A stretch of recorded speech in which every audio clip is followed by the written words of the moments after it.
Let me start with something I always say whenever I talk about personality types because I think it is important. Your personality type is not a cage. It is not a list of rules that determines exactly who you are or what you are supposed to do with your life.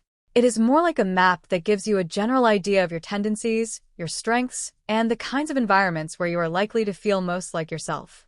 The way each person expresses their personality is unique, and that is true for every type, including this one. With that said, I want to talk today about careers, work styles, and environments, specifically through the lens of what tends to work for people who identify as INFJ. And I am not going to make this purely theoretical because I think the most useful version of this conversation is one that is grounded in real experience. So I am going to share some of my own, along with what the general patterns tend to look like for people wired this way. I am almost 40 years old. I have worked in a few different fields. And looking back at all of them through what I now understand about how I am wired, things make a lot more sense than they did at the time. Let me start with the hardest one. I used to work in a call center. And on paper, it seems like it could suit certain INFJ strengths. You are helping people, you are communicating, you are solving problems.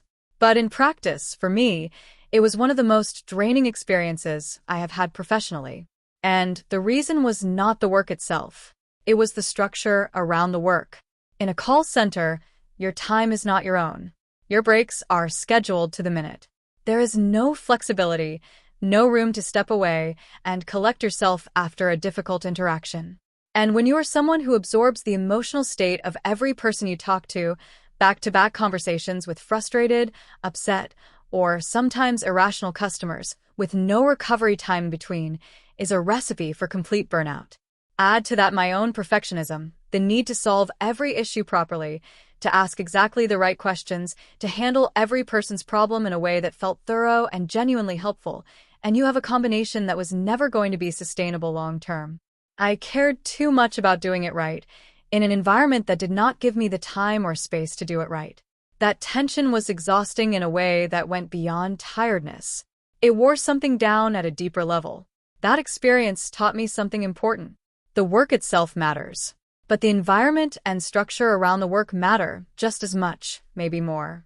Now let me talk about where I am now because I think it is a good example of what actually works for someone like me. I teach English online. And before I say anything else, I want to be honest that this has its own challenges. Talking for long periods puts strain on my voice. I have had issues with vocal nodules in the past, so I cannot just push through endless consecutive sessions the way some tutors do. And not every student is easy. There are difficult interactions, inappropriate behavior sometimes, and the occasional class that leaves you needing a few minutes to reset before you can face the next one. But here is the difference. The flexibility is mine. I decide when to open my schedule. I decide how many sessions I take in a day. I can pace myself in a way that the call center never allowed.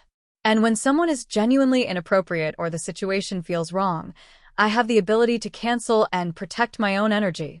That level of control over my own time and space changes everything for someone who needs room to breathe between high-intensity interactions. There is also something else I genuinely value about this work, which is the connection.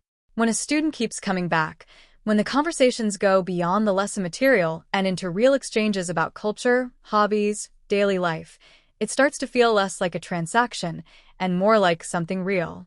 Some of my regular students feel, in a quiet way, like a social circle. Not personal friends exactly, but genuine human connections that I look forward to. For someone living in relative isolation, that matters more than I can fully explain. Beyond teaching, I have been building this channel and this page. And honestly, content creation has become one of the most natural fits I have found for the way my mind works. I get to explore topics I am genuinely curious about. I get to research, think, write, and share. I set my own pace. I decide the direction. I can be honest about what I know and what I am still figuring out, without having to pretend to be an expert in things I am not. It is essentially a learning diary that I share with other people, and that framing removes a lot of the pressure that perfectionism would otherwise pile on. I am also into gardening. I grow some of my own food, or at least I am learning how to. And that might sound completely unrelated to personality type, but I actually think it connects more than people expect. There is something about working with living things at your own pace, with visible results over time, that suits a certain kind of mind very well. Gardening is quiet. It is meditative. It requires patience and observation. It rewards consistency. And there are no people demanding things from you in real time. For someone who spends a lot of mental energy managing relationships and interactions, time in a garden is genuinely restorative. And I think that brings me to something worth naming directly. INFJs, generally speaking, need work that has meaning beyond just a paycheck. They can push through difficult conditions for a while if they believe in what they are doing. But work that feels hollow or pointless, or work that requires them to be consistently fake or performative, drains them quickly and deeply. The mask gets heavy fast. So what kinds of careers tend to align with this? Let me go through some of them, keeping in mind that individual differences always matter and no list covers everyone. Counseling and psychology are frequently mentioned as strong fits, and the reason makes sense.